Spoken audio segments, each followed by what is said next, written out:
Ang wagas na pag-ibig ay walang katapusang pag-iibigan ng dalawang tao. Ngunit alam naman natin na ang lahat ay may hangganan dahil hindi habang buhay na sa atin ang ating buhay. Ikaw, kapuso, hanggang kailan mo mamahalin ang taong hindi mo na kailanman makakapiling? Dear Papa Dudut, magandang araw po sa inyong lahat at sa mga loyal kabarangay na nakikinig ngayon. Mangyaring itago nyo na lamang po ako sa pangalang Eddie, 67 years old at kasalukuyang nakatira sa Cebu. Nais kong ibahagi ang aking kwento bilang pag-alala sa aking pinakamamahal na asawa at upang ipabatid na rin sa lahat na totoo ang walang hanggang pag-ibig. Bata pa lamang kami noon ni Clara ay matalik na kaming magkaibigan. Bagamat maldita at suplada siya ay naging matalik kaming magkaibigan dahil halos pareho kami ng gusto. Magkasundo nga kami, lalo na kapag inaabot na kami ng gabi sa paglalaro sa ilalim ng puno ng mangga na malapit sa ilog namin at ang mga magulang naman namin ay sabay kaming napapagalitan. Yung tipong para kaming maamong tupa kapag napapagalitan pero kinabukasan ay uulit na naman. May pagkapasaway nga kaming dalawa noon dahil halos lahat na yata ng konsumisyon ay naibigay na namin sa aming mga magulang. Pero alam namin ang limitasyon namin pagdating sa katigasan ng aming ulo. Hanggang sa naging childhood sweetheart namin ang isa't isa. Hindi na nga kami mapaghiwalay noon at lagi kaming magkasama. Bata pa lamang kami noon pero alam ko sa sarili ko na siya na ang gusto kong pakasalan sa paglaki ko. Hindi nga matatawaran ang lalim ng pinagsamahan namin, Papa Dudut. Kaya naman nang tumungtong kami sa aming wastong gulang ay agad akong umakyat ng ligaw sa kanya at hindi kalaunan ay sinagot din niya ako. Kapwa naman payag ang mga magulang namin sa aming relasyon noon dahil bata pa lamang ay kilala na namin ang isa't isa. Ang palagi lamang nilang bilin sa amin noon ay huwag naming pababayaan ang aming pag-aaral at igalang at irespeto ko si Clara bilang babae na siya namang tinupad ko. Napuno ng saya ang pagmamahalan ang buhay namin bilang magkasintahan at pakiramdam ko noon ay ako na ang pinakamaswerteng lalaki sa buong mundo dahil kasama ko ang aking minamahal na si Clara.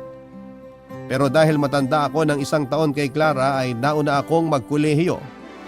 At dahil doon ay pansamantala muna naming kinailangang lumayo sa isa't isa. Sa Maynila kasi ako napiling pag-aralin ng mga magulang ko. Dahil mas mataas daw ang kalidad ng edukasyon kung doon ako mag-aaral at magtatapos. Bagamat malungkot kami pareho ni Clara ay inisip na lamang namin na para rin sa aming kinabukasan ang gagawin ko.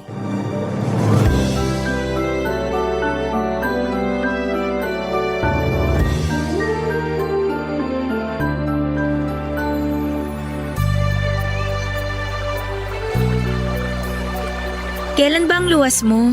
Sa Biyernes na, mahal. Malulungkot ka ba? Ano ba namang klaseng tanong yan? Siyempre, ang tagal din nating magkakalayo ah. Kung pwede nga lang na hindi na ako lumuwas eh. Hindi naman pwede. Nakaplano na yan eh. Tsaka yun din naman ang gusto ng mga magulang mo. Alam ko naman. Kaya lang nakakalungkot kasi. Ngayon lang tayo magkakahiwalay ng matagal. Mahal, para sa'yo rin naman to. Kung sa Maynila ka makakapagtapos ng pag-aaral, aba, sigurado akong magiging maganda ang kinabukasan mo. Natin, mahal. Hindi ko to gagawin para lang sa sarili ko, kundi para na rin sa pamilya ko at para sa ating dalawa. Sigurado ka na ba talaga sa akin? Oo naman. Di mo na dapat tinatanong yan. Alam na alam mo naman kung gaano kita kamahal. Alam ko naman yun. Ikaw ba? Di ka pa ba sigurado sa akin? Siyempre sigurado na ako sa'yo. Napakarami na nating pinagsamahan. Kilala na natin ang isa't isa. At wala na tayong maitatago. Kaya alam ko sa sarili ko na ikaw na ang lalaking gusto kong makasama habang buhay. Ganon din naman ako sa'yo. Kaya hayaan mo at mag-aaral ako ng mabuti at magtatapos para makahanap ako ng magandang trabaho. Pag nagkataon, pwede na kitang pakasalan nun. Maghinay-hinay ka lang. Bata pa tayo, mahaba pang panahon natin. Di rin natin masasabi, mahal. Hiram lang naman natin sa Diyos ang buhay natin. Di natin alam kung kailan niya tayo babawiin. Basta huwag kang ma-pressure ha. Marami pa tayong panahon para pagplanuhan ang kinabukasan natin. Ayokong pumasok tayo sa isang bagay na hindi natin napaghahandaan. Hayaan mo.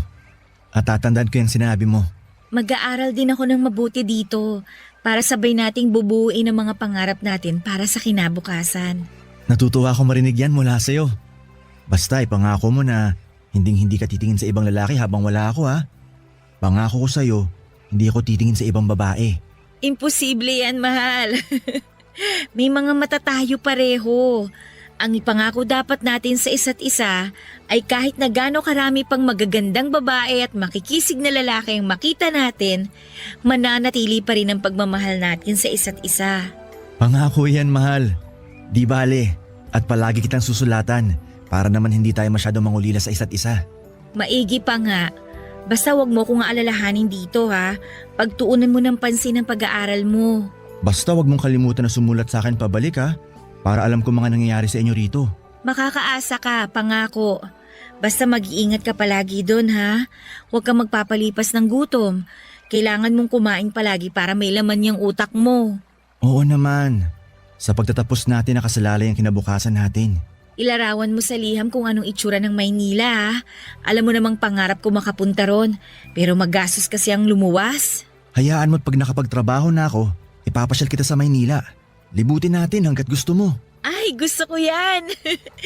Pero wag mong pababayaan ang sarili mo doon. Kung may problema, sumulat ka kagad sa akin ha. Oo mahal, mag-iingat ako palagi. Pakakasalan pa kita eh.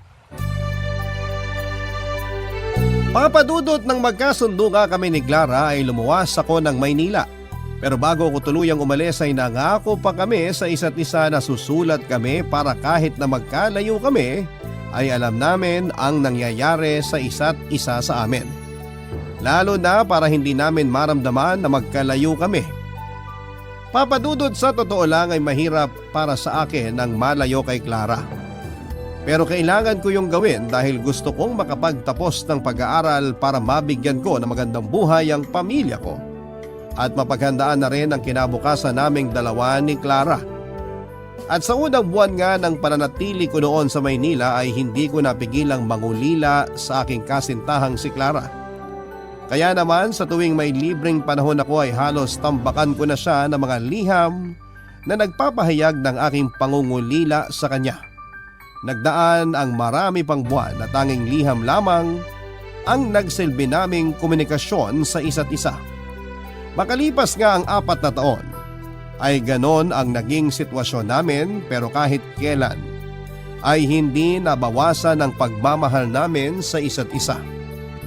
Nang makapagtapos nga ako ng kolehiyo noon sa edad na 23, ay agad akong nagbalik sa aming probinsya dahil sabik na akong makitang muli ang aking pamilya, lalong-lalo na ang aking irog na si Clara.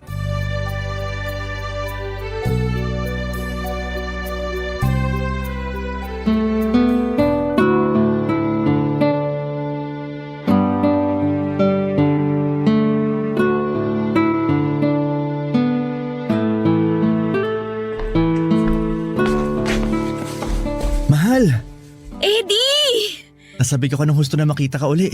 Ako rin. Bakit hindi ka man lang nagpaabiso na uuwi ka pala? Sana nasalubong kita sa labas. Hindi na naman naabot sa oras ang liham ko sa'yo. Isa pa, gusto kitang sorpresahin. Nasurpresa mo nga ako. Kumusta ka naman? Inaalagaan mo ba ang sarili mo? Parang pumayat ka. Nahihirapan lang ako makatulog sa gabi. Bakit? Anong problema? Nagpatingin ka na ba sa doktor? Wala naman to. Kapag nabawi ko na yung tulog ko, sigurado babalik din dati kong sigla. Sigurado ka, mahal? Nag-aalala ako sa'yo. Baka mamaya pinababayaan mo ng sarili mo. Huwag ka mag-alala. Hindi ko pinababayaan ang sarili ko. Ay, siya nga pala. Kumusta naman ang balikbayan? Lalo ka yatang kumisig dun ah. Binobola mo naman ako. Nagsasabi lang ako ng totoo. Baka nga mamaya may iba ka nang nagugustuhan dun eh. Malabong mangyari yan, mahal. Alam mo namang ikaw lang ang para sa akin. Di ko akalain na pagdududahan mo pa ako. Dapat yata, pakasalan na kita ngayon eh. Oh, may problema ba, mahal? Bigla ka na tahimik. Wala. Siguro, ipagpaliban na muna natin ang pagpapakasal. Bata pa naman tayo eh. Hindi natin kailangan magmadali. Akala ko ba nagkasundo na tayo na magpapakasal? Umatras ka ba? Hindi naman sa ganon. Gustong-gusto kong magpakasal sa'yo. Pero isipin mo mahal, wala pa tayong sapat na ipon para magpakasal. Tsaka na siguro, pagpareho na tayong handa sa papasukin natin, ha? Naiintindihan ko. Pasensya na kung minamadali kita. Wala yun. Alam ko naman na gustong-gusto mo na akong pakasalan eh. Ayaw na kasi kitang pakawalan. Baka makahanap ka pa ng iba eh. Sira ka talaga. Hinding-hindi kita ipagpapalit sa kahit na sino. Ay, maiba ako. Nasaan pala mga magulang mo? Nasa bukid ang Itay. Si Inay naman nasa butika. Butika? Bakit? Sino may sakit? May nagpasuyo sa kanya na bumili ng gamot. Ganun ba? May pasalubong ako sa kanila eh. Talaga? Anong pasalubong yan? Mga gamit sa bahay. Maganda pero mura kaya nabili ko. Naku, matutuwa ang inay niyan. Meron din akong pasalubong para sa'yo. Para sa akin? Oo! Makakalimutan ba naman kita? Eto, Ano naman ang laman ng maliit na kahong ito? buksan mo. Napakagandang rosaryo naman ito, mahal. Nabili ko yan sa simbahan ng Quiapo sa Maynila. Ikaw agad ang naalala ko na makita ko rosaryong yan. Maraming salamat. Nagustuhan ko tong pasalubong mo sa akin. Alam ko magugustuhan mo yan. Tamang-tama at magnonobena kami mamaya. Sasabay na rin ako.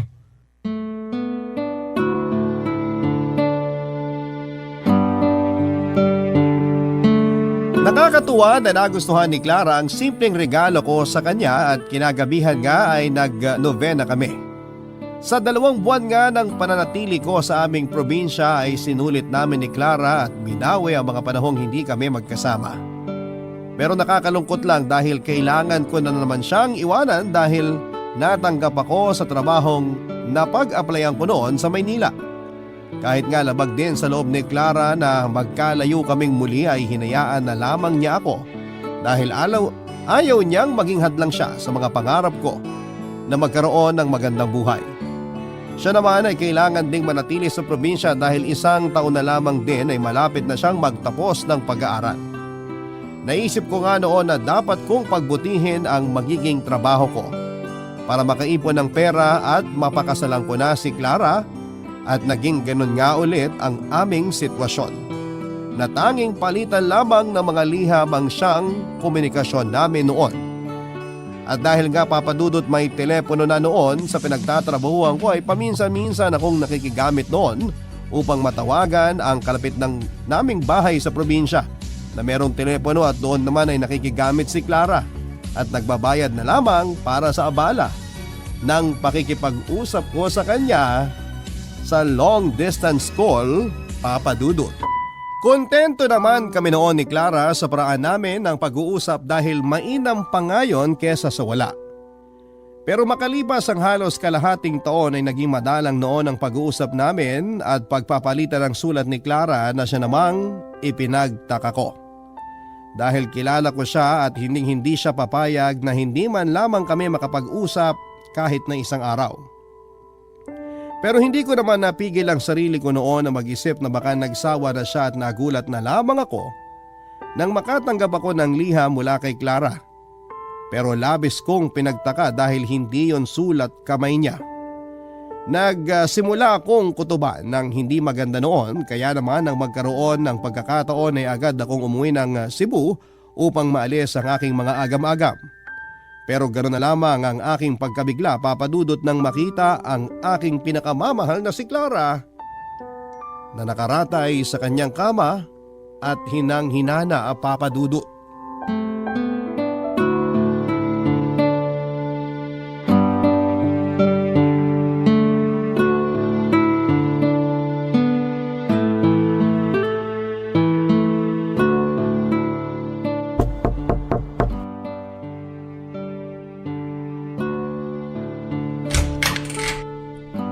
Eddie, iho!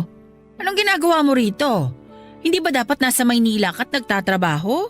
Gusto ko lang ho sanang makita si Clara. Natanggap ko ho kasi yung huling sulat na pinadala niya. Pero nagtaka lang po ako kasi hindi ho niya sulat kamay yun eh. Halika, pumasok ka. Pasensya na, hindi kita agad napapasok ha. Nabigla kasi ako sa pagdating mo. Ayos lang po. Kayo po ba nagpadala ng sulat ni Clara? Panahon na siguro para malaman mo ang totoo. Totoo? Ano pong totoo? Ipapaliwanag ko kapag nasa kwarto na tayo ni Clara. Halika, sumunod ka sa akin. Salamat po.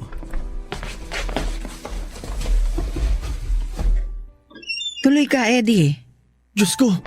Clara, mahal! Ano hong nangyari kay Clara? May stage 3 cancer daw siya, sabi ng doktor. At may namumuuring tumor malapit sa lalamunan niya. Kailan pa ho? Matagal nang may sakit si Clara. Pero ayaw niyang ipasabi sa'yo dahil ayaw niya mag-alala ka sa kanya habang nasa Maynila ka. At baka raw mapano ka. Pero karapatan ko na malaman ang mga nangyayari sa kanya. Katulad na lang ho nito. May sakit pala siya pero wala akong kaalam-alam. Sinunod ko lang ang gusto ni Clara. Madadaan pa naman ho yata sa gamutan to, tama? Ipagamot ho natin si Clara. Tungkol dyan, iho, lumala ang sakit ni Clara dahil wala kaming pera para maipagamot siya. Dahil doon, nagkaroon ng taning ang buhay niya. Ano po? Hindi to pwede mangyari kay Clara. Alam kong hindi ito ang tama na sabihin, pero wala na tayong magagawa. Hindi na talaga nila kayang gamutin si Clara. Paano pong di na siya kayang gamutin? Sinubukan na ba nila? Hindi pa ho natin nasusubukan kaya wag sana kayo magsalita ng tapos. Di doktor nang nagsabi na walang gamot sa sakit na kanser ni Clara. At hindi na rin nila maagapan dahil malala na ito. Diyos lang ho maaaring magpasya kung kailan niya babawiin ang buhay ni Clara. Kaya kailangan nating subukan ng ipagamot siya. Tutulong ho ako sa pagpapagamot sa kanya. O sige, sabihin na nating may pambayad ka sa pagpapagamot sa kanya. Pero anong kasiguruhan na magagamot nga nila ang anak ko? Gayong sila na mismong nagsabi na hindi na magagamot pa si Clara. Baka ho may ibang paraan. Huwag niyo naman ho sanang sukuan na lang basta si Clara. Sukuan? Eddie, higit kanino man ako ang labis na nahihirapan na makitang ganyan ang anak ko. Anak ko yan eh. Ako ang nag-alaga at nag-aruga sa kanya.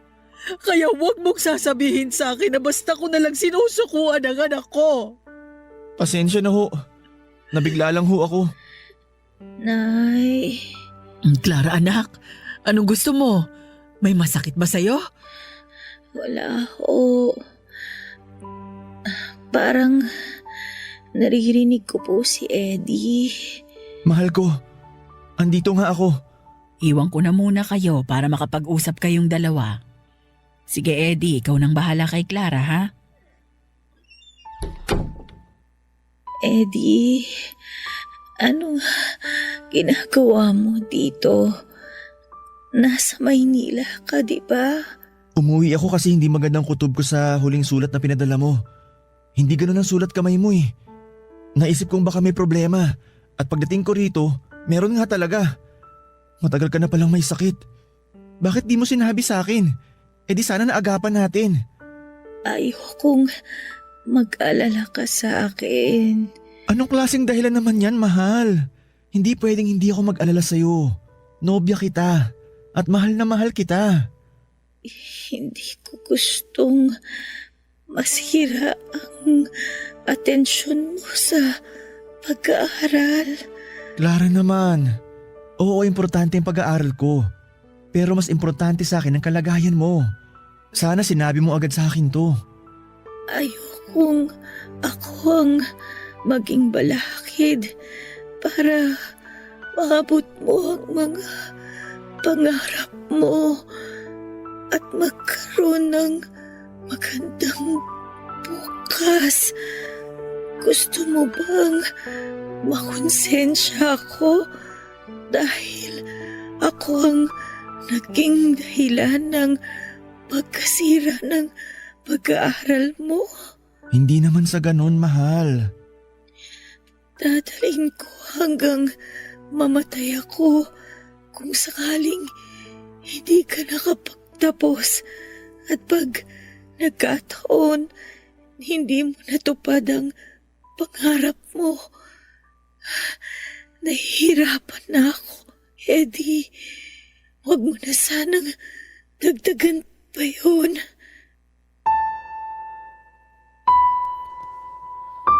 Papadudot dahil nga sa kalagayan noon ni Clara ay mas pinili ko na lamang na manatili sa Cebu para bantayan at alagaan siya.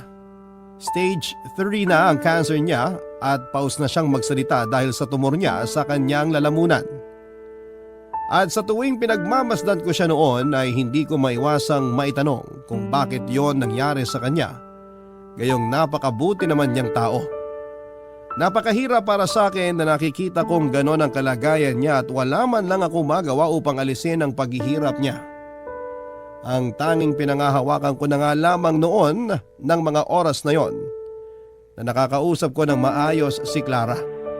Madalas kasi kapag pinipilit nitong magsalita ay nahihirapan ito dahil sa bukol na ayon sa mga doktor ay isang malignant tumor at idagdag pa nga na nangihina na siya dahil sa stage 3 cancer nito.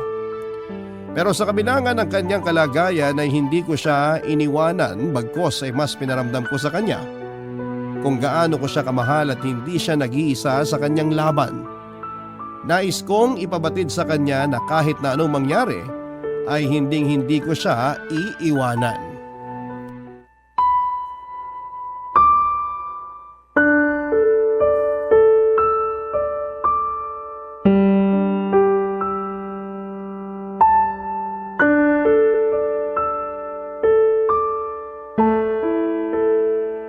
Mahal, Ano yun, mahal? hindi ka pa ba napapagod sa pag-aalaga sa akin? Siyempre hindi. Bakit naman ako mapapagod? Katulad ng pagmamahal ko sa'yo, hindi ako mapapagod. Malapit na rin naman akong mawala. Kaya hindi mo na kailangang magsayang ng lakas at panahon. May mga dapat kang pagtuunan ng pansin na mas importante kesa sa sakit ko. Mahal, wag mo naman sanang sabihin yan. Lalaban tayo.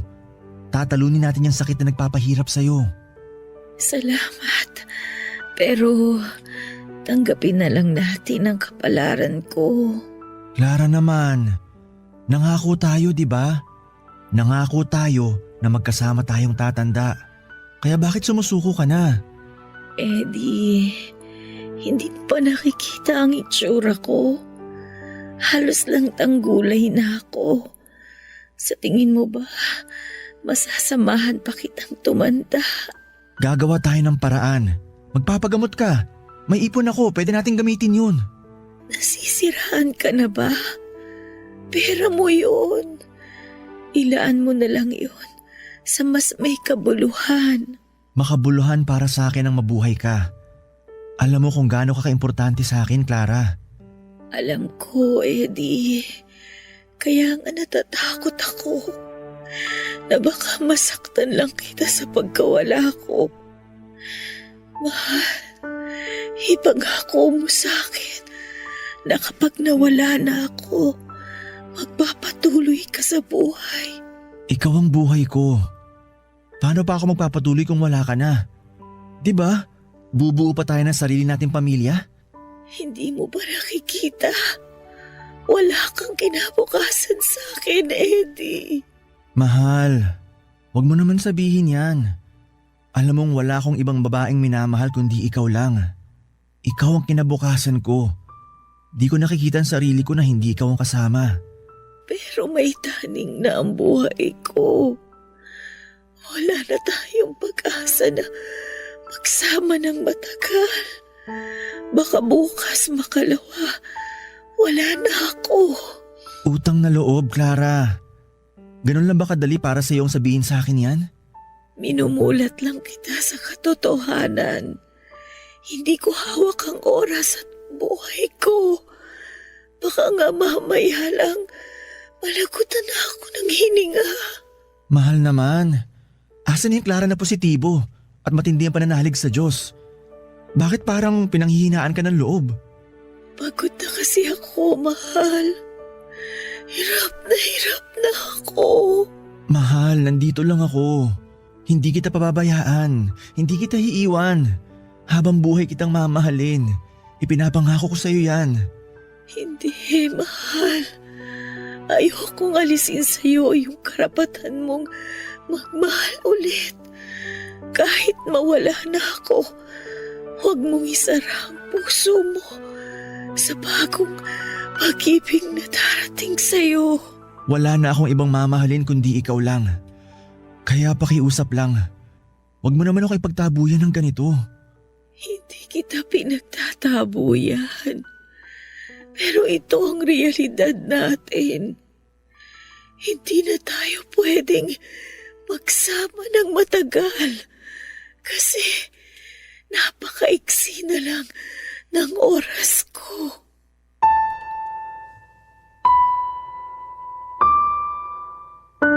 Papadudot na mulat ako sa katotohanan sa mga sinabi ni Clara sa akin. Doon ko napagtanto na hindi lang ako nananaginip ng masama, na totoo lahat ng nangyayari ng panahon na yon. At sa paglipas nga ng mga araw at buwan ay lumala ang karamdaman ni Clara na tila dumudurog sa aking puso. Kitang-kita ko kung paanong unti-unti ay nalalagas ang dating makapal niyang mga buhok. Reaksyon ng mga gamot sa kanyang katawan. Sa totoo lang, Papadudot, ay hindi ko siya kayang tignan ng mga oras na yon dahil ipinamumukha sa akin ng tadhana na wala na akong magagawa para alisin sa ganong sitwasyon ng aking minamahal. Noon ko rin naramdaman ang pakiramdam na wala akong kwenta dahil hinahayaan ko lamang siya na maghirap. Kung maaari ko lamang sanang angkinin lahat ng sakit na nararamdaman niya ay ginawa ko na. Ganon ko siya kamahal, Papadudot, na kung magagawa ko lang ay angkinin ko ang sakit para hindi na siya mahirapan pa. Naisip kong hindi bali nang ako ang mahirapan, huwag lamang siya, Papadudot. Hindi ko nga naiwasang humanga kay Clara dahil sa kabila ng kanyang karamdaman ay nanatili siyang positibo ang pananaw sa buhay. Kahit nga unti-unti na siyang nakakalbo ay hindi siya nagreklamo sa kanyang itsura. Sinabi niya rin sa akin na tanggap na niya ang kanyang kapalaran, taliwas naman sa akin. Hindi ko naiwasang questionin ang nasa itaas dahil sa pagsubok na ibinigay niya kay Clara. Pakiramdam ko ay hindi siya makatarungan dahil sa dinami-rami ng masasamang tao sa mundo ay napakabuting tao pa na tulad ni Clara ang naging biktima ng ganong sitwasyon. Isipin ko pa lamang na mawawala ng pinakamamahal ko sa akin ay para na akong pinapatay. At kung maaari lamang ay susundan ko siya hanggang sa kabilang buhay, Papadudot. Papadudot, makadiyos akong tao, pero dahil sa nangyari ay pakiramdam ko na unti-unting humihina ang pananampalataya ko sa kanya ng mga panahong yon.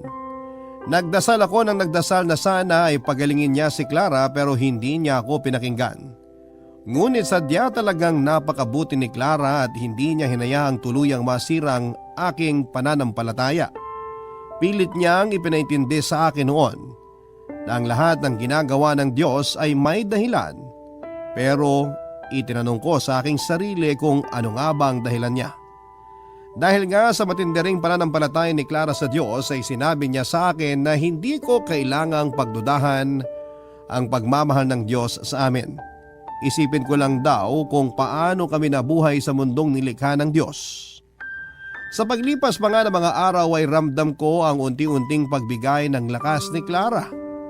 Alam ko na anumang oras ay mawawala na siya sa akin, kaya naman pinilit ko ang aking sarili na hanggang doon na lamang kami magsasama.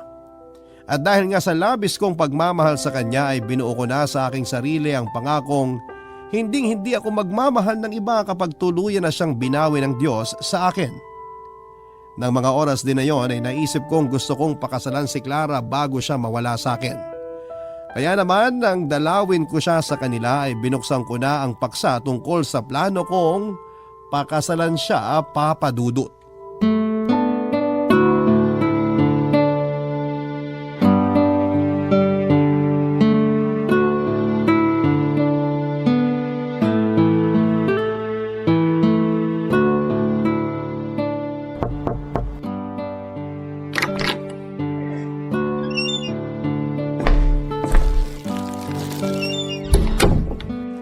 Mahal, kumusta ka na?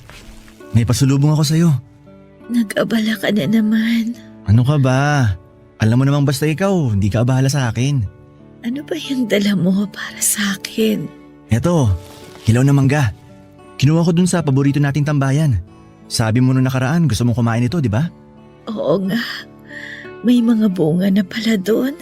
Oo, meron na kaya nakakuha ko ron. Ano bang gusto mong sausawan? Asin o alamang? Asin. Sige, sandali lang. Ipagbabalat kita. Siya nga pala, mahal. Buo na desisyon ko. Desisyon? Na alin? Na pakasalan ka. Napag-usapan na natin to, di ba? Walang kasal na magaganap. Hindi kita itatali sa naghihingalong katawan na to. Naghihingalo o hindi, Clara, ikaw lang ang babaeng gusto kong pakasalan. Ano pa bang silbi ng pagpapakasal natin kung iiwanan lang din kita? Mahal, hanggat nandito ka sa puso ko, mananatili kang buhay para sa akin. Tinatakasan mo ang realidad. Sa tingin mo ba, matatahimik ako kung malalaman kong pinipilit mo akong buhayin sa mundo mo kahit napatay na ako? Ikaw nga, mahal, buhay ka pa pero pinapatay mo na sarili mo. Gusto ko talagang makasal tayo. Isa pa, pangarap mong ikasal ka, di ba? Gusto kong maging masaya ka bago ka tuluyang kunin sa amin. Gusto kong iparamdam sa'yo kung gaano kita kamahal. Eddie, ramdam ko kung gaano mo ko kamahal at nagpapasalamat ako dahil kahit ganito na ako, mahal na mahal mo pa rin ako. Pagdudahan mo na lahat. Huwag lang ang pagmamahal ko sa'yo. Dahil kahit anong mangyari, hinding-hindi ito mababawasan. Kaya pakiusap, pumayag ka na sanang makasal tayo. Sige, pumapayag na ako. Talaga? Maraming salamat, mahal. At dahil dyan, kailangan may singsing. Eto, isuot mo to. Teka, paano mo nabili itong singsing na to? Hindi ba nangako ko sa'yo na pakakasalan kita? Matagal ako nag-ipon para mabili ang singsing na yan. Hindi nga lang ganun kamahal pero totoong ginto yan, mahal. Kahit peke lang yan, mahal. Napatawa rin kita. Ang tagal na rin mula nung huli ko nasilayan ang mga ngiti sa labi mo. Masaya lang ako sa pagmamahal na binibigay mo sa akin. Talagang nag-abala ka pang bumili ng singsing. Oo naman. Simbolo yan ng walang hanggang pagmamahal ko sa'yo. Mahal na mahal din kita. Kaso, pasensya ka na ha. Kasi maaga kitang maiiwan. Ayos lang, mahal. Alam ko naman magkakasama din tayo sa kabilang buhay. Pero, huwag kang susunod agad ha. Nakukuha mo pa talaga magbiro. Ayoko naman kasing puro sakit at lungkot ang baunin ko kapag nawala na ako. Panatag akong lilisan kung alam kong tanggap mo ng maluwag sa dibdib ang pagkawala ko. Sa totoo lang, mahirap. Ngayon pa lang para na ako nauupos na kandila. Pero pangako ko sa'yo na magpapakatatag ako. Mabuti kung ganon. Tandaan mo lagi. Ayokong ako ang maging balakid sa mga gusto mong gawin sa kinabukasan mo. Mas gusto ko na gawin mo akong inspirasyon. Matapos nga ang napakahaba naming diskusyon ni Clara ay napapayag ko rin siya na magpakasal kami, Papa Dudut. Nang sa ganoon ay habang buhay ko siyang makasama at hindi ko maramdaman na mawawala na siya sa akin. Alam kong makasarili ang desisyon kong yon dahil katumbas noon ang hindi ko pagpaparaya sa kanya. Pero tao lamang ako na labis siyang minahal. Isa pa ay gusto ko siyang pabaunan ng magandang alaala at tuparin ang pangarap niyang maikasal sa taong mahal niya na ako rin lang naman. Gusto kong baunin niya sa kabilang buhay ang tamis at saya ng pagiging mag-asawa namin kahit na sa maikling panahon lamang. Ipinabatid ko nga sa aming mga magulang ang balak naming pagpapakasal at wala ni isa sa kanila ang tumutol lalo pa at alam nila kung gaano namin kamahal ni Clara ang isa't isa. Ang sabi nila ay nais din nilang pabaunan ng masayang alaala si Clara bago ito tuluyang lumisan. 3 araw lang naman ang inabot ng aming preparasyon dahil sa bahay na lamang nila Clara ko na piling magpakasal kami. Hindi na rin naman siya makatayo para pumunta ng simbahan at doon magpakasal. Tanging malalapit lang na tao ang naging saksi sa aming kasal at isang pare. Nagpalitan nga kami ng wedding vows at sinabi ko sa kanya na siya lamang ang babaeng mamahalin ko sa habang buhay, Papa Dudut. Nang maisuot ko na nga sa kanya ang singsing na simbolo ng aming pagmamahalan ay napagulhol siya ng iyak dahil sa tuwa at lahat din doon ay napaluha sa iba't ibang kadahilanan. Tuwa at panghihinayang sa aming pag-iibigan na maagang tinuldukan ng panahon. Pero para sa akin ay hindi titigil ang pagmamahal ko kay Clara kahit wala na siya. Matagal na naming maikasal or matapos naming maikasal ay nagsialisa na ang ibang mga bisita upang bigyan kami ng panahon para masulit namin ni Clara ang mga natitirang sandali na kami ay magkasama. Humiga ako noon sa kanyang tabi at hinawakan ng mahigpit ang kanyang mga kamay. At sinabi niya sa akin na masaya siyang pinagbuklod kami ng Diyos, Papa Dudut.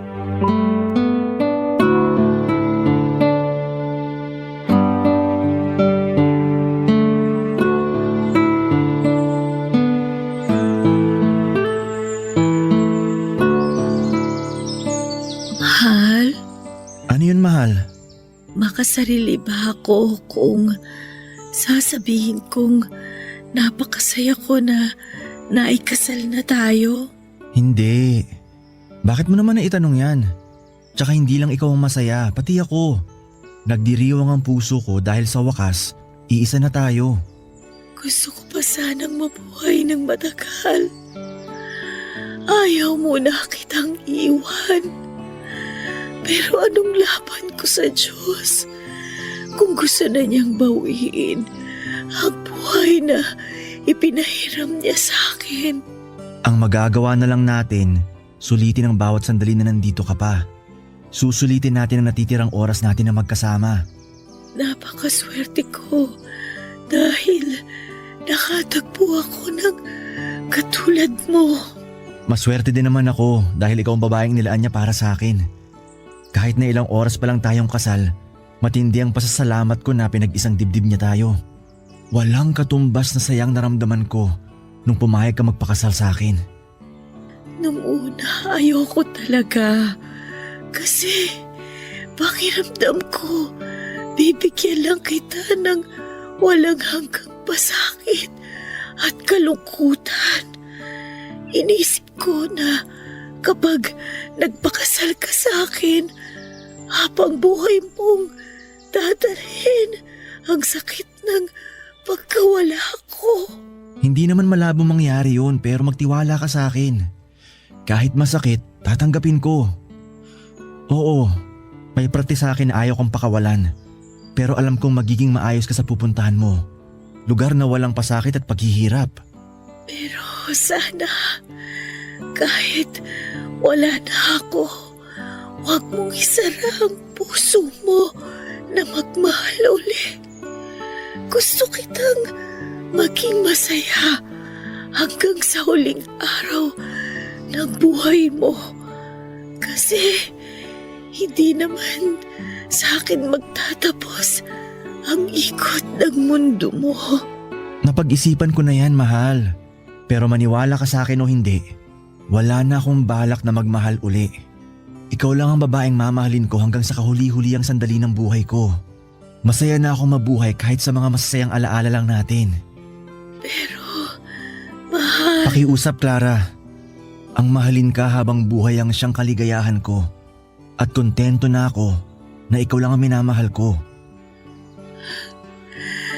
Anong kabutihan ba ang nagawa ko at biniyayaan ako ng Diyos ng isang lalaking katulad mo? Basta lagi mong tatandaan na wagas ang pagmamahal ko sa'yo. Mahal na mahal kita. Mahal na mahal din kita. Mahal. Salamat nga pala at pinagbigyan mo ko na puntahan natin tong puno na tinatambayan natin noon. Nakakatuwa na nandito pa rin ang mga pangalan natin na inukit natin dito sa puno. Oo nga mahal. At lumain man yan ng panahon, hinding-hindi yan mabubura katulad ng pagmamahal ko sa'yo. Ay, teka. Komportable ka ba dyan sa pagkakaupo mo? Oh, salamat. Gusto ko talagang mapanood mabuti ang paglubog ng araw. Alam mo mahal, ikaw ang nagsisilbing araw ko. Ang nagsisilbing liwanag ng buhay ko. Salamat. Pero ito ang tatandaan mo, mahal. Sa bawat paglubog ng araw, muli itong sisikat na kahit pansamantalang baluti ng kadiliman ng mundo mo, may liwanag pa rin na kinabukasan para sa'yo. Kaya kahit na anong mangyari, wag kang panghihinaan ng loob dahil mahal na mahal kita at mananatili ako sa tabi mo kahit wala na ako. Alam ko. Pakiusap ko lang sana. Palagi mo akong gabayan mula sa itaas. Pag ako mahal ko, pwede mo ba akong yakapin ng mahigpit? Nilalamig ako. Sige. Pero kung gusto mo, iuwi na kita. Dito muna tayo sandali. Gusto ko munang magpahinga. Sige, mahal ko. Magpahinga ka lang. Andito lang ako. Matagal ko nang inihanda ang sarili ko anumang oras na lumisan si Clara. Pero nang makita ko kung paano niyang ipinikit ang kanyang mga mata na tila natutulog matapos sambitin ng mga katagang yon, ay agad akong napahagulhol habang yakap ko siya sa aking mga bisig at nakita ko kung paanong walang buhay na lumaylay ang kanyang mga kamay. Umiyak ako ng umiyak habang yakap-yakap siya ng mahigpit at paulit-ulit na sinasambit kung gaano ko siya kamahal. Hindi ko na nga namalaya na isang oras na pala akong ganon kung hindi pa kami sinundan ni Tita Sally at napaluha siya nang makita ang itsura ko at ang walang buhay na si Clara. Agad naman akong niyakap ni Tita Sally at sinabing makakapagpahinga na si Clara at ang mabuti pa raw ay iuwi na namin ito. Papa Dudut, hindi ko makakalimutan ang lahat ng masasaya at malulungkot na alaalang meron kaming dalawa ni Clara at kung gaano namin kamahal ang isa't isa at dadalhin ko yon hanggang nabubuhay ako. Sa paglipas nga ng panahon at ngayon nga na matanda na ako ay hindi ako kailanman nagmahal ng iba maliban kay Clara.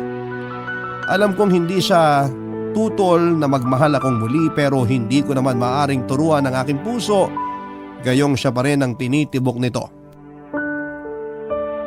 Bagamat tumanda ako ng walang katuwang sa buhay at walang anak ay masasabi ko namang masaya ako. Dahil nariyan ang mga pamangkin at apo ko na nagmamahal at nag-aalaga sa akin. Hindi naman ako nangulila lalo pa at pakiramdam ko ay kasakasama ko lagi si Clara dahil ramdam ko ang presensya niya sa paligid ko. At alam ko na balang araw ay magkakasama kaming muli sa paraiso at doon namin itutuloy ang aming wagas na pagmamahalan.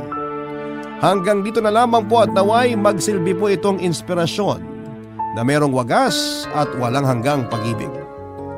Maraming salamat kung ito man ang mapipili po ninyong basahin ngayong araw and more power sa inyong programa. May kanya-kanya naman tayong tipo sa isang tao. Hindi natin pwedeng ipilit sa sarili natin ang isang taong hindi naman natin gusto. Ikaw kabarangay, ano nga ba ang tipo mo sa isang makakarelasyon? Dear Papa Dudut, ako nga pala si Brenda, 40 years old, isang sari-sari store owner sa Caloocan. Gusto ko lamang pong ibahagi sa inyo, Papa Dudut, ang kwento ko tungkol sa paghahanap ko ng AFAM. Bago pa man naging trending sa social media ang pagsundo ng mga kababayan nating Pinay sa mga AFAM sa airport, ay nauna na ako dyan, Papa Dudut. Nakailang sundo na rin ako ng AFAM mula pa noong 19 years old pa lamang ako. Malaking impluwensya sa ganitong hobby ko ang mga tiyahin ko na nakapag-asawa na ng ibang lahi.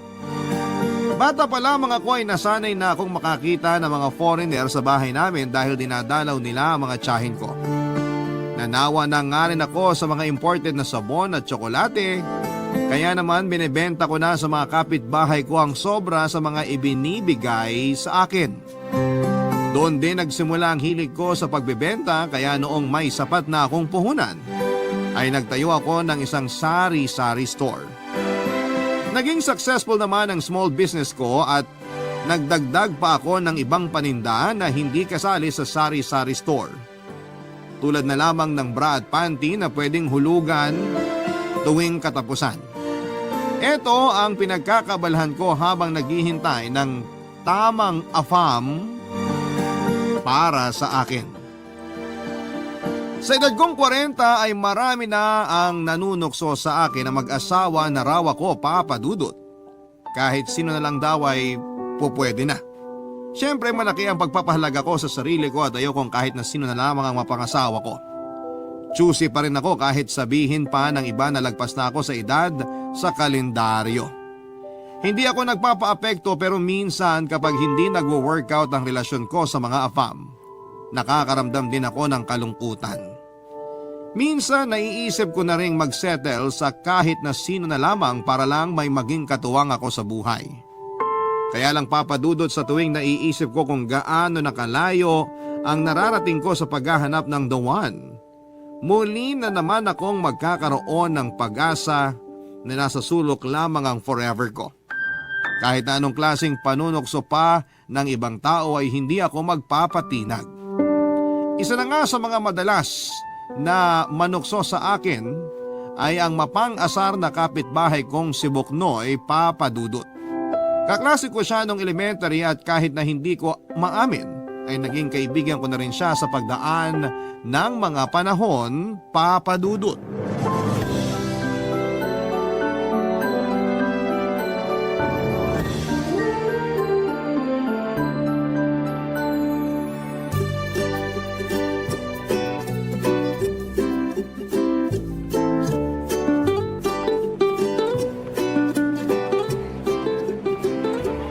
Hello, good morning or good evening. I am Brenda. How are you today and tomorrow or next tomorrow? Are you okay every day or just today? It's okay. I want to tell you that past is past and I do not go back and forth. Teka, tama ba yung English ko na yun? I am your lover and I am okay to love you. Is it okay to love you and you love me too? Are you sure I am okay to you? I am okay, no? Because the airport is big and sometimes it's small when many people are many who are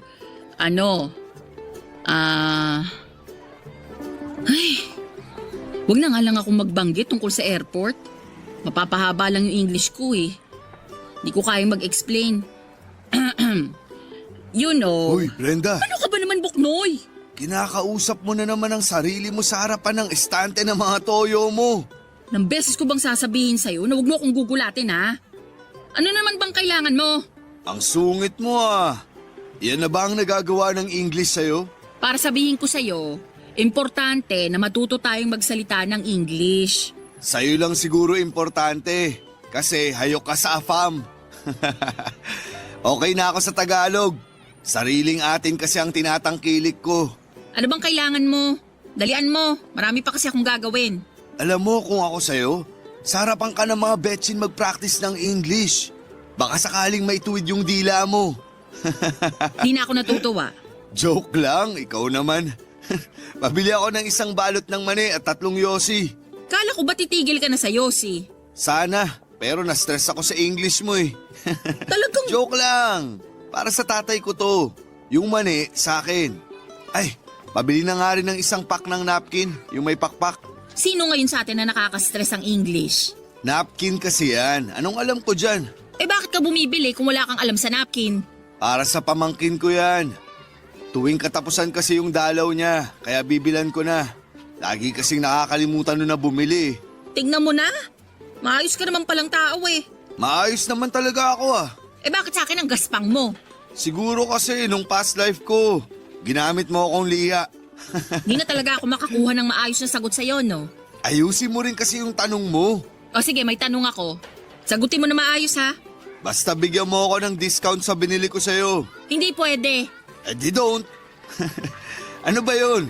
Magsusundo kasi ako ng AFAM sa airport bukas. Ano bang mas bagay sa akin na isuot? Red o green na bestida? Para ka namang makiki-Christmas party sa airport dyan sa mga napili mong kulay. Black o white na bestida? Yung magugustuhan ng AFAM ko? Wala. O anong kulay yung masasuggest mo? Wala nga. Paano wala? Wala kang isusuot na damit. Mas gusto yun ng mga lalaki. Ay, wala ka talagang kwentang kausap. Tinalikuran ko si Buknoy at hindi na siya pinagbentahan pa, Papa Dudut. Tinawag niya ako habang pilit na tinatago ang pagkaaliw sa pag-walkout ko. Ganun na lagi ang routine naming dalawa sa tuwing mahuhuli niya akong nag-iensayong magsalita ng English ay aasarin pa niya ako. Magwo-walk out ako at kinabukasan ay okay naman kaming dalawa. Mabuting tao naman kasi si Buknoy, sadyang mapang-asar lamang siya. Lalo na sa pangarap kong magkaroon ng asawang AFAM.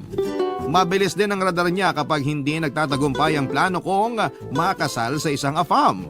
Wala na nga ata ako halos maitatago kay Buknoy. Basang-basa na niya ako sa lahat ng bagay. Malaking bagay din kasi na magkababata kami at kaharap lang ng store ko ang bahay nila. Kaya ang hirap itago sa kanya mga nangyayari sa buhay ko. Bukod pa roon ay madaldal naman talaga ako sa mga ganap ko sa buhay ko kaya wala akong maitatagong lihim sa kahit na sino. Hindi rin lihim sa kanya ang dahilan kung bakit AFAM ang gusto ko. Kahit na hindi niya gusto ang ideyang maghabol ako sa ibang lahi, wala rin naman siyang magagawa pa. Dinaan na lamang niya sa pang-aasar lahat para kahit papaano'y gumaan ang pakiramdam ko sa tuwing hindi nagwo-workout ang mga relasyon ko sa mga foreigner na nakikilala ko. Hindi nga nakakatuwa na nakarami na ako ng AFAM pero wala ni isa roon ang naging successful. May mga na-in-love naman sa akin pero walang planong mag-commit at nasaktan ako doon. Gusto ko ng commitment at syempre pinakagusto ko yung isasama niya ako paalis ng Pilipinas. Pangarap ko talagang manirahan sa ibang bansa at doon na bumuo ng pamilya. Mahirap ang buhay sa Pilipinas at mahirap lalo dahil may mga taong handa kang hilahin pa ibaba. Huwag ka lang magtagumpay sa mga pangarap mo. Kaya kesa ituon ko ang atensyon ko sa mga taong walang bilib sa akin, ay nag-focus na lamang ako sa mga goal ko. Ang makakilala ng AFAM na pakakasalan ako at makakasama kong bumuo ng pamilya at pangarap sa ibang bansa.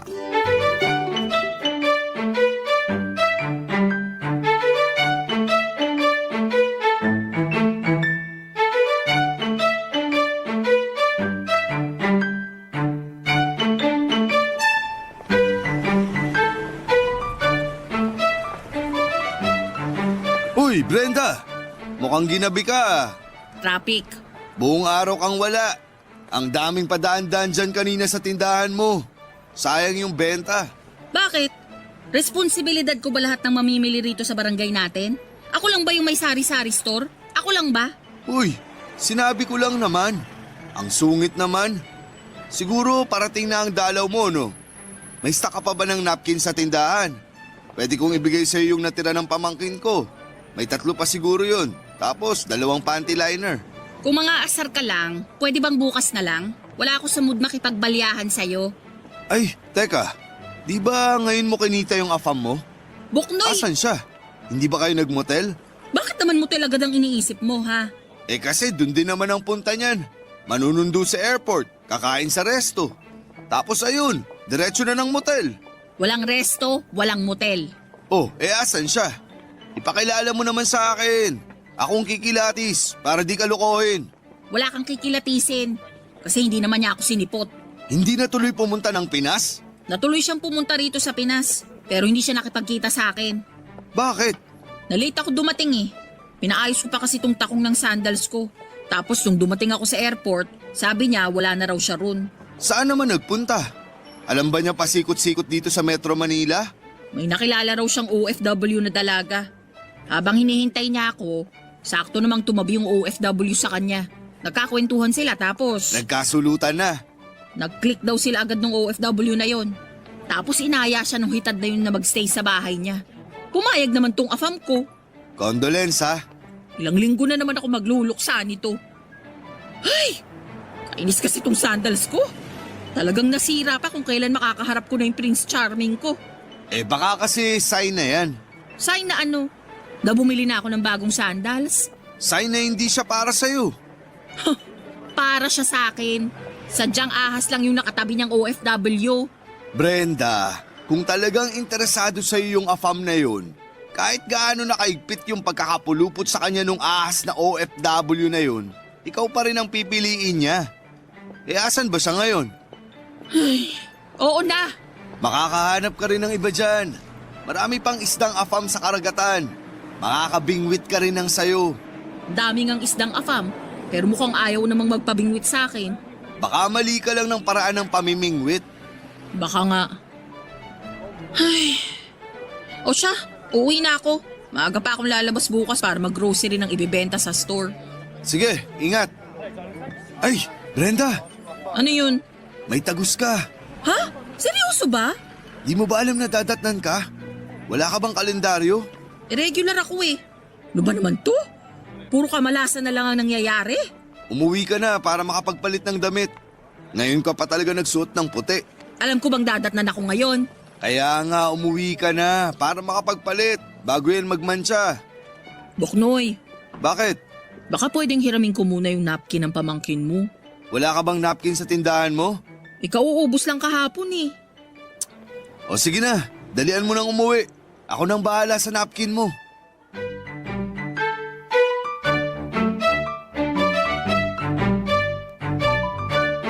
Nagmamadali akong umuwi para lamang makapagpalit na at maibabad na ang puting bestida ko, Papa Dudut.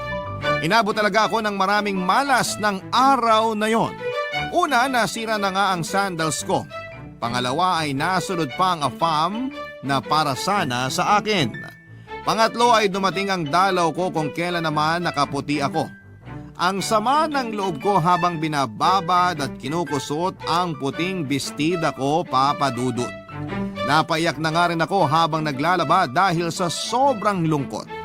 Maya-maya pa ay narinig kong kumatok sa pintuan ko si Buknoy. Pinagbuksan ko siya at inabot niya sa akin ang 2 pack ng bagong napkin at isang pack ng panty liner. Inabutan din niya ako ng imported na tsokolate. Nagulat ako kasi akala ko yung natirang napkin lang ng pamangkin niya ang ibibigay niya sa akin. Pero binilhan pa pala niya ako. Baka raw, hindi ko kasukat ang napkin ng pamangkin niya dahil mas maliit ako. Natawa na lamang ako dahil wala talaga siyang kaalam-alam sa napkin. Nagtaka rin ako sa imported na chocolate na ibinigay niya. Ang sabi ni Buknoy ay binigyan niya raw ako ng chocolate kasi hindi raw umabot sa akin yung pasalubong ng afam ko. At natawa naman ako. Maayos naman kasi si Buknoy at maasahan mo talaga. Siya ang panganay sa kanilang 5 magkakapatid. Siya ang tumulong sa mga magulang niya para mapagtapos sa pag-aaral ang mga kapatid niya. Single si Buknoy, Papa Dudut, at sa pagkakaalam ko, isang beses lang siya nagkaroon ng karelasyon. Tumagal sila ng 5 taon bago nanawa yung babae at pinagpalit siya sa isang foreigner. Kaya naiintindihan ko kung bakit lagi niyang kinokontra ang kagustuhan kong makapangasawa ng foreigner dahil nga sa personal niyang experience. Sinubukan ko siyang kausapin tungkol sa naging relasyon niyang yon pero nililihis niya ang usapan, Papa Dudut. Wala naman ang galit sa puso at mga mata niya pero mas pinili na lamang niyang tuluyan ng talikuran ng chapter ng buhay niyang yon.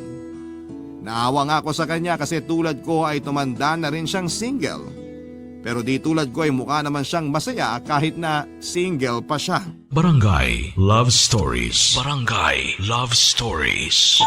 Papa Dudut, hindi pa rin ako tumigil sa paghahanap ng afam ko kahit na ilang linggo pa lamang ang nakakalipas. Mula nung hindi ako sinipot ng nakamabutihan kong afam. Nagsorry naman po siya sa akin dahil sa ginawa niya at pinatawad ko naman siya. Sinabi ko na lamang sa kanya na kung meron pa siyang ibang foreigner na kakilala na single ipakilala na lamang niya ako. Natawa siya at pumayag naman. Mula noon ay gumaan na kahit papaano ang loob ko na pakawalan ang nakilala kong afam na yon. Lalo na noong sinasabi na niyang masaya na siya sa kasama niyang OFW na nakilala niya sa airport. Baka nga sila ang para sa isa't isa at naging instrument lamang ako para magkakilala sila. Mas lalong gumaan ang loob ko sa naisip kong yon at nasabi ko sa sarili ko na hindi ako pababayaan ng tadhana na makilala ko ang tamang afam para sa akin. Hanggang sa may nakilala ulit akong bagong foreigner. Nakilala ko si Pete, 55 years old at isang negosyante. Nakilala ko siya mula sa isang Facebook group ng mga Pinay na naghahanap ng afam. Nag-post kasi itong si Pete ng picture niya habang nasa loob ng magara niyang sasakyan. Naghahanap daw siya ng katuwang sa buhay at kailangan niya ng business-minded na katulad niya. Natuwa ako kasi syempre sari-sari store owner ako. Ako na ang hinahanap niyang katuwang sa buhay at kinilig ako sa ideya na yon. Agad ko siyang in-add sa Facebook at in-accept naman niya. Minessage ko siya ng selfie ko habang nasa loob ng sari-sari store ko para makita niyang business-minded talaga ako. Mula noon ay magkausap na kami at madalas ay puro plano sa negosyo ang pinag-uusapan namin. Natuwa ako kasi siya ay hindi siya katulad ng iba na puro lamang lande ang ginagawa sa akin, Papa Dudut.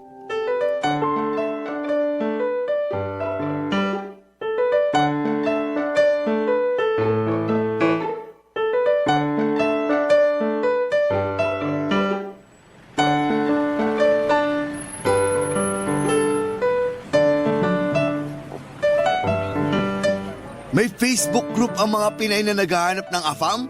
Hanep pa! Sabi naman sa'yo, hindi lang ako naghahanap ng afam sa Pinas. Marami kami. Maganda ang group naming yun kasi nagtutulungan kaming makahanap ng asawang afam. Tinatag namin ang isa't isa kapag may nagpo-post na afam. Bayanihan, kumbaga. Tapos kapag bigo kami sa afam na nakilala namin, nagdadamayan kami. Ang tanong, nakahanap na ba ang lahat ng nasa group na yun ng afam nila? Ay, wala akong pakialam sa kanila. Nakahanap na kasi ako ng afam ko. Ang bilis mo mag-move on ah. Wala pang 1 buwan nung di ka sinipot ng afam mo tapos ngayon may bago na ulit? Dinaan ko sa alindog at pagiging utak negosyante ko.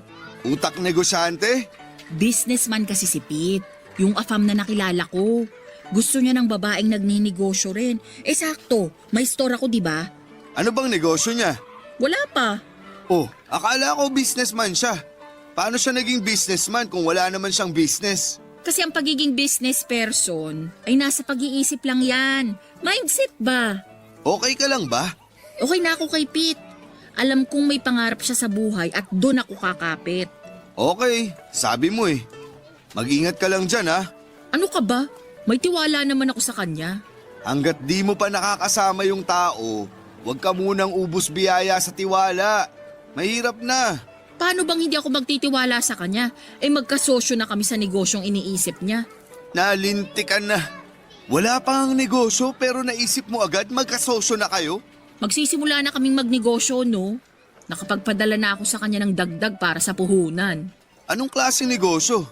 Pag-iisipan pa lang kung ano. Pero ang importante, meron na kaming puhunan. Seryoso bang nagpadala ka sa kanya? Alam nga namang hindi, magkasosyo na nga kami, di ba? Ang labo mo namang kausap.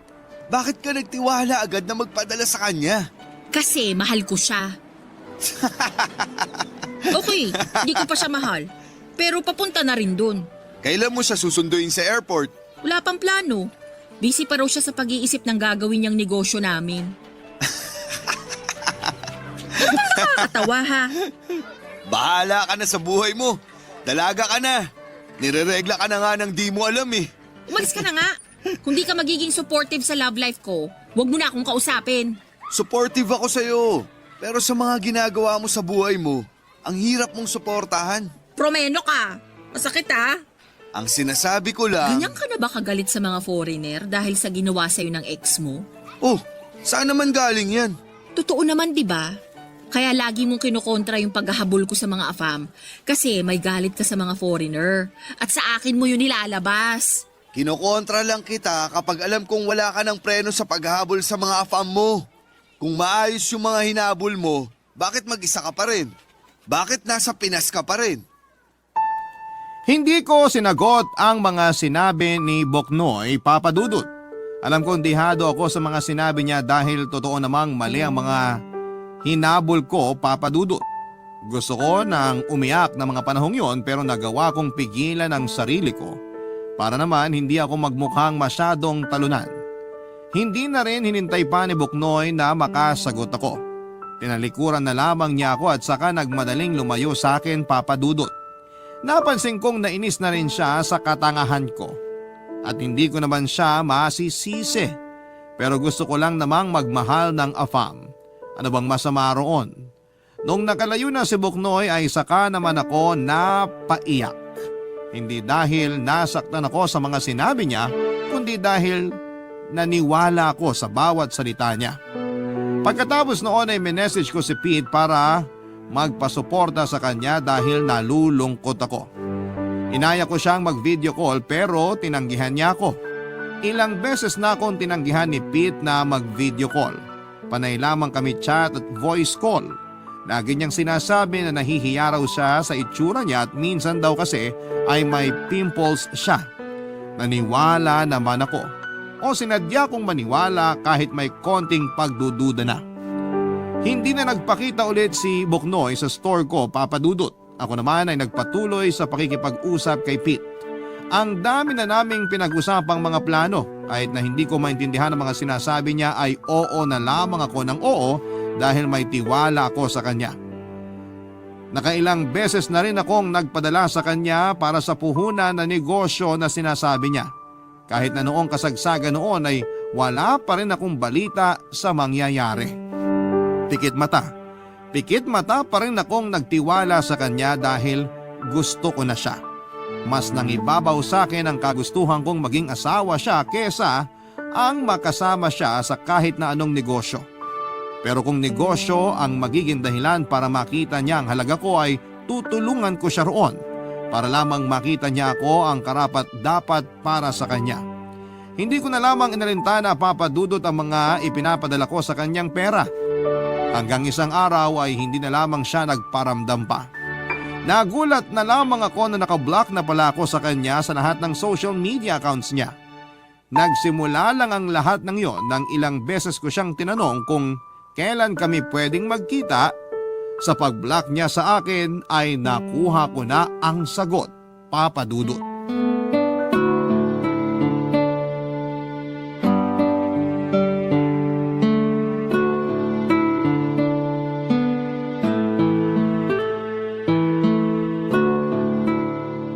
Bati na tayo ha. Malamang, nagiinuman na nga tayo ngayon. O, tagay pa. O bakit ka naman tumatawar yan, ha? Hindi ako makapaniwalang na denggoy ka ng inaakala mong AFAM. Oo na, tanga nga, di ba? Kaya shot pa. Sabi naman sa'yo huwag kang magtiwala agad. Ay, masisisi mo ba ako? Isa gusto ko nang mag-asawa ng AFAM. Naiintindihan naman kita. Kaya lang, syempre ang dami ng manluloko sa Facebook ngayon. Lahat pwede na magpanggap na afam sila. Kung bakit naman kasi hindi ko naisip na poser lang pala siya? Nagtataka ako kung bakit di mo naisip na Pinoy lang din siya. Eh yung bangko niya na pinagpapadalan mo, pang Pinas lang naman. Uulitin ko lang ha. Tanga nga, di ba? Oy, shut na! Hinay-hinay muna sa alak. May trabaho pa ako bukas ng umaga. Mag-usap na lang tayo. Ikaw? Gustong makipag-usap? Si Boknoy? Tumanggi sa alak? Anong nangyayari? May trabaho lang ako ng maaga bukas. Kung day off ko lang, kahit mag-beer house pa tayo hanggang umaga eh. Bilang pa kita ng ladies drink. O sige, maaga rin akong pupunta sa police station bukas para ipablatter tong nang scam sa akin. Anong sabi ng bangko na pinagpadalan mo ng pera? Paasa naman ang mga yun? Halatang wala na silang magawa. Nasimot na raw lahat ng perang pinadala ko. Eh, ganun talaga. Mag-move on ka na lang. Yung pinadala ko sa kanya, pwede ng pang-anim na buwan na benta ko rito sa store eh. Wag mo nang masyadong dibdibin. Basta ngayon natuto ka na. Di na dapat basta-bastang magtitiwala kahit gaano pa katangkad yung afam na yan. Kaya pala lagi siyang nagpapalusot tuwing gusto kong mag-video call kami. Dun pa lang, red flag na. Tapos yung boses niya, hindi naman tunog afam, tunog Pinoy. Tapos, wrong grammar pa no? Totoo. Akala ko nga nung una ako lang tong hindi nakakaintindi masyado ng English. Pero nung tumagal, siya naman pala tong hindi marunong mag-English. Buti, hindi ka nag-send ng ano? Nang ano? Ng mga hubad na pictures. Ha? Ba't naman ako magsisend? Eh di ba yun na ang kalakaran ngayon? Dapat mag-send ka ng nakaubad ka o kahit anong pa-sexy para padalang kanya ng pera. Eh ako nga tong nagpadala ng pera, di ba? Dapat siyang magpadala ng nakahubad na picture, hindi ako. Oh, hayaan mo na. Makakabawi ka rin. Karma na lang ang bahala sa lalaking yun. Uy, share mo yung pinost ko sa Facebook ha. Anong pinost mo? Yung tungkol sa pangsaskam na ginawa sa akin. Para aware na rin yung iba at hindi na sila mabiktima. Nakakatrauma talaga eh. Nakakatroma? So ibig sabihin ba niyan graduate ka na sa paghahanap ng afam? Pinoy naman yung nangloko sa akin, hindi afam. Kaya tuloy lang ang laban. Ewan ko sa'yo. Uy, tumama na ba sa'yo yung alak? Bakit umiiyak ka na agad eh? Di mo pa nga nakakalahati yung beer mo. Ako na lang kasi yung di nakakapag-asawa ng afam sa pamilya ko. Ang sad ng buhay.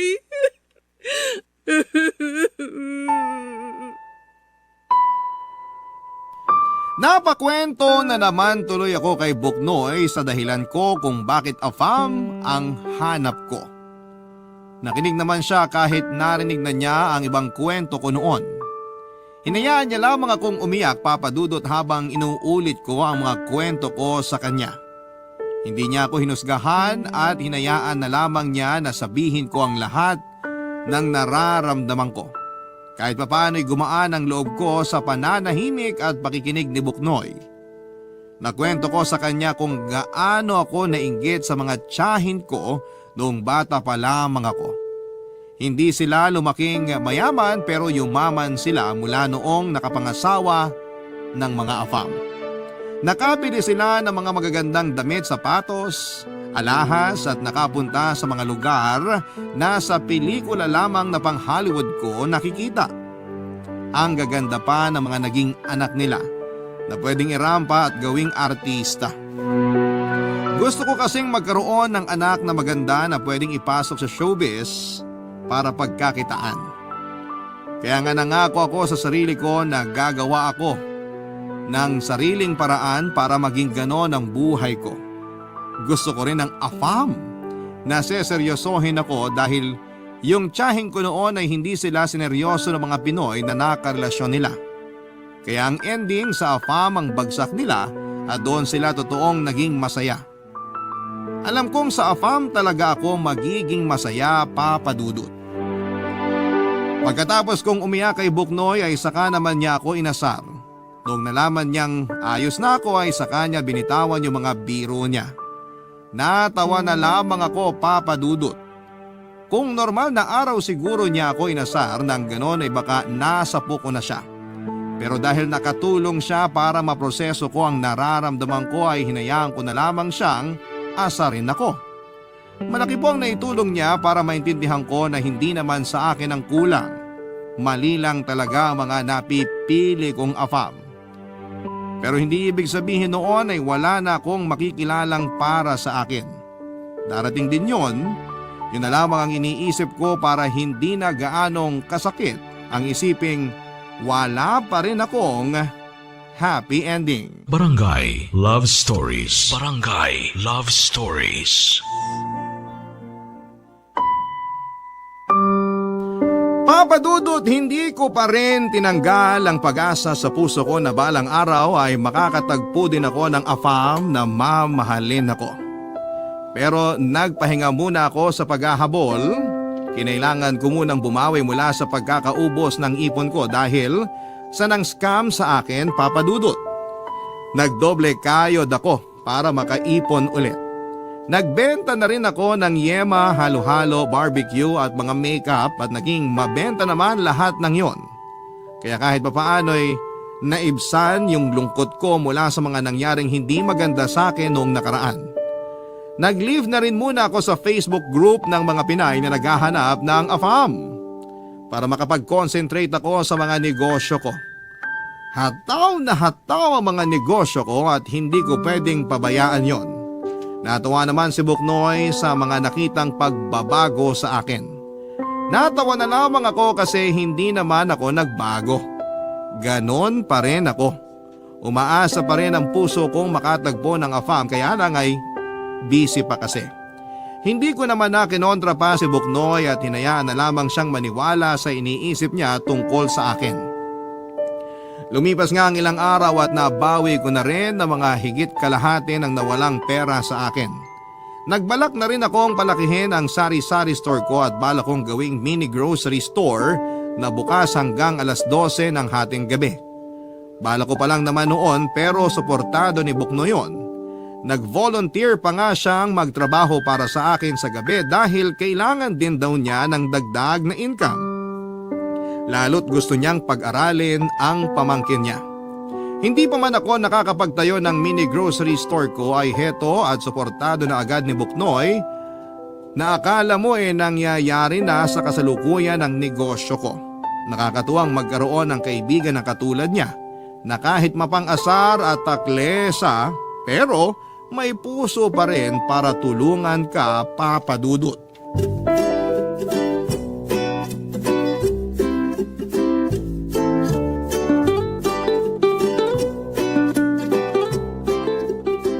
Brenda, good news!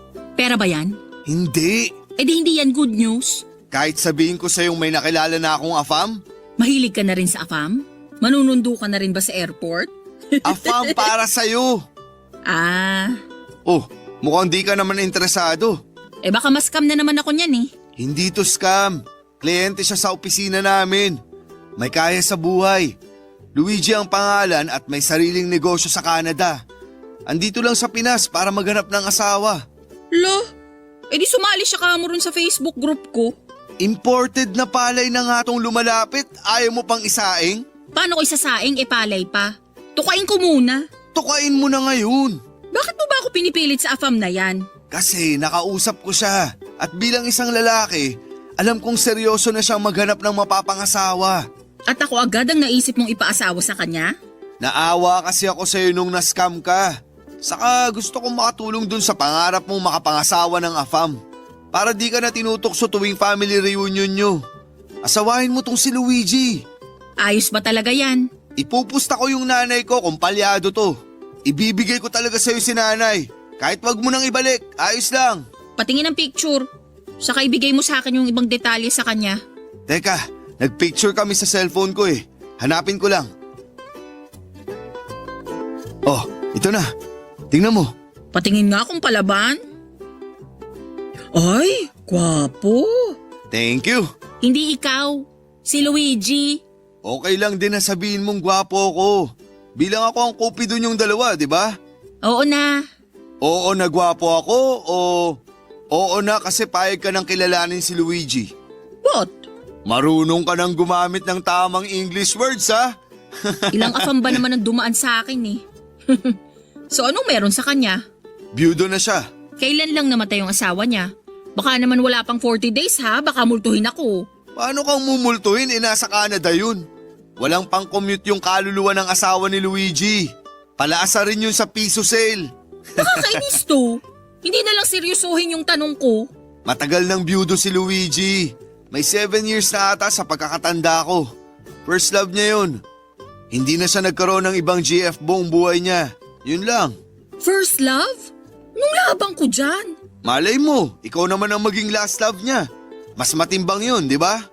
Paano kung di niya ako magustuhan? Baka mataas ang standards. Type ka nga agad eh. Pinakita ko picture mo sa Facebook tapos gusto na agad niyang makilala ka. Ganda ka, girl. Kailan daw niyang gustong magkita kami? So payag ka na. May magagawa pa ba ako? Sinabihan niya na akong maganda.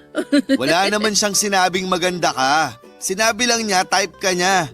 Panira ka talaga, no? O basta, sasabihin ko na sa kanya na i-add ka na sa Facebook para makapag-usap na kayo ha. Di ako peperahan niya na. Baka nga ikaw pa tong mang-scam sa kanya eh. Pasalamat ka, may ipapakilala kang afam sa akin. Kung hindi, sinaing ko na yung tenga mo.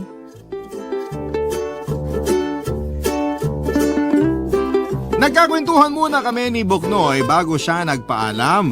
Nagkwento rin siya sa mga napansin niyang katangian ni Luigi at aminin kong nagkaroon ako kaagad ng interes kay Luigi base sa mga nasabi ni Buknoy.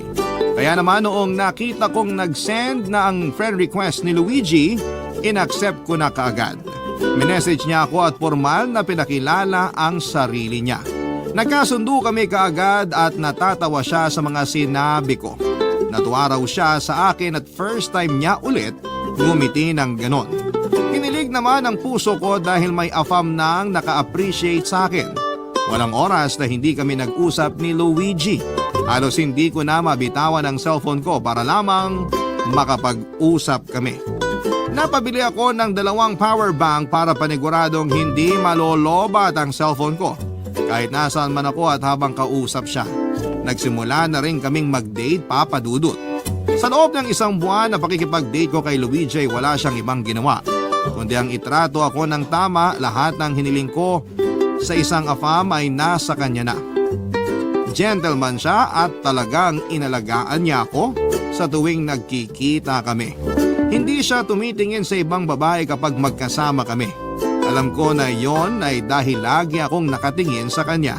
Lagi niyang sinasabi na ang ganda ko raw at syempre kinikilig ako roon. Hindi ko lang pinapahalata sa kanya kasi baka biglang magbago kapag napansin na niyang gusto ko na siya. Nasabi na rin niya ang plano niya kung paano niya ako dadalhin sa Canada. Handa siyang pagkakasusan ang pagpunta ko sa Canada para makapagsimula na kami ng buhay doon. Uuwi lang daw muna siya pansamantala para maasikaso ang mga kailangan ko. Nagsabi siya na mag-iiwan na siya ng pera para sa gagastusin ko papunta sa Canada. Hindi ko naman yung tinanggap at mula noong inoffer niya sa akin ang tungkol sa Canada ay bigla na lamang akong nagsorry sa kanya at sinabing hindi na kami dapat na magkita pa, Papa Dudut.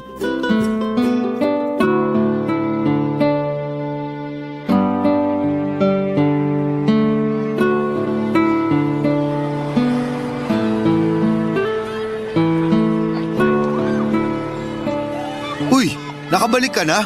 Ha? Di ba may date kayo ni Luigi? Sabi niya mag-overnight daw kayo sa Tagaytay. Anong nangyari? Yon. Wala naman. Paanong wala? Akala ko ba okay na kayo? 1 buwan na kayo nag-aarutan ah. Sa wala talaga eh.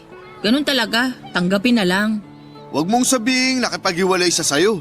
Siya pa talaga ang may ganang makipaghiwalay ang ganda mo na nga. Akong nakipaghiwalay. Ikaw pa talaga tong may ganang makipaghiwalay? Ang gwapo na nga niya. Gusto niya akong dalhin sa Canada para magpakasal na kami doon. Oh, di ba yun naman ang pangarap mo? Nasa harapan mo na, bakit di mo pa tinuka? Di ko rin alam eh. Basta ang alam ko, nung sinabi niyang kukunin niya na ako papunta sa Canada, nalungkot ako. Anong nakakalungkot sa Canada? Kung ako lang yan, baka ngayon pa lang nag-empake na ako. Kahit next month pa ang flight ko. Ewan ko nga rin. Parang hindi ako masaya na pupunta ng Canada. Siguro kasi nalungkot ako na iiwan ko tong store ko. Iiwan ko yung pangarap kong magkaroon ng malaking grocery store. Mga ganun. May kaya si Luigi. Pwede siyang magpatayo ng grocery store para sa'yo sa Canada. Sa mas gusto kong magbenta ng mga desashay na shampoo at toothpaste dito sa Pinas Bakit ba? Hayaan mo na yun. Nanghihinayang lang kasi ako.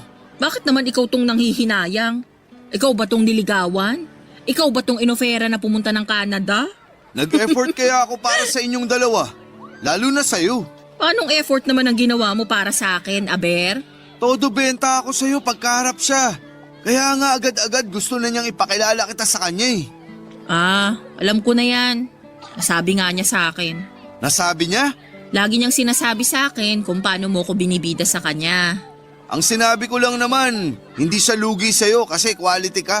Kung makapagsabi ka naman ng quality dyan, akala mo inahing manok ako na nangingitlog ng ginto? Seryoso nga. Sinabi ko sa kanya na marunong ka sa mga gawaing bahay. Masarap kang magluto, lalo na ng tinola. Kaya pala lagi niyang nire-request sa akin kapag nagpunta na raw ako ng Canada, ipagluto ko raw siya ng tinola. Ikaw naman pala tong nagpahamak sa akin. Paborito ko kasi yung tinola mo. Di ba, naalala mo kapag may sakit ako, ipinagluluto mo ako ng tinola na maraming siling labuyo? Maganda kasi ang sili para magpawis ka. Oo nga Dati gusto ko na lang laging magkasakit para ipagluto mo ako ng tinola. Kahit naman wala kang sakit, magsabi ka lang ipagluluto kita. Kaya na-inlove sa'yo si Luigi. Na-inlove sa akin kasi kung ano-anong pinagsasasabi mo. Tama bang banggitin mo sa kanyang namumula ang pisngi ko sa tuwing sinasabihan akong maganda? Totoo naman Bagay kaya sa'yo kapag namumula ka. Mas lumalabas ang ganda mo. Saka sinabi ko sa kanya na banggitin na maganda ka kapag wala ka sa sarili. Kasi sobrang pula ng pisngi mo pag ganun. Sinabi mo rin pala sa kanya na kumakanta ako? Correction! Ang sinabi ko sa kanya, maganda ang boses mo kapag kumakanta ka. O edi salamat. Ay, sayang talaga. Pero hayaan mo na. Kapag may afam ulit kaming kliyente, ibibida ulit kita. Di na kailangan. Bakit naman? Pass na ako sa AFAM. Baka kailangan, tangkilikin ko muna ang sariling atin. Seryoso ako noong sinabi kong pass na ako sa AFAM, Papa Dudut. Kota na ako at alam kong oras na para tangkilikin ang sariling atin. Doon ako sa Pinoy na makakaintindihan ko. Iyong Pinoy na hindi dudugo ang ilong ko sa kaka-English. Iyong Pinoy na kaya kong makipag-argumento ng hindi nauubusan ng salita. At higit sa lahat isang Pinoy na nakakakita ng ganda ko hindi lang ng panlabas kundi ng kalooban ko. Isang Pinoy lang naman ang nakita kong gumawa noon para sa akin. Si Buknoy. Papa Dudut, hindi ang store ko ang dahilan kung bakit natakot akong iwan ang Pilipinas at pumunta sa Canada, kundi ang suki ko sa store ko na yon na si Buknoy. Sa loob ng isang buwang pakikipag-date ko kay Luigi ay wala siyang ibang naging bukang bibig kundi ang magagandang salita ni Buknoy tungkol sa akin. Lagi na lang namumula ang mga pisngi ko sa mga papuri ni Luigi na galing naman talaga kay Buknoy. At doon ko na-realize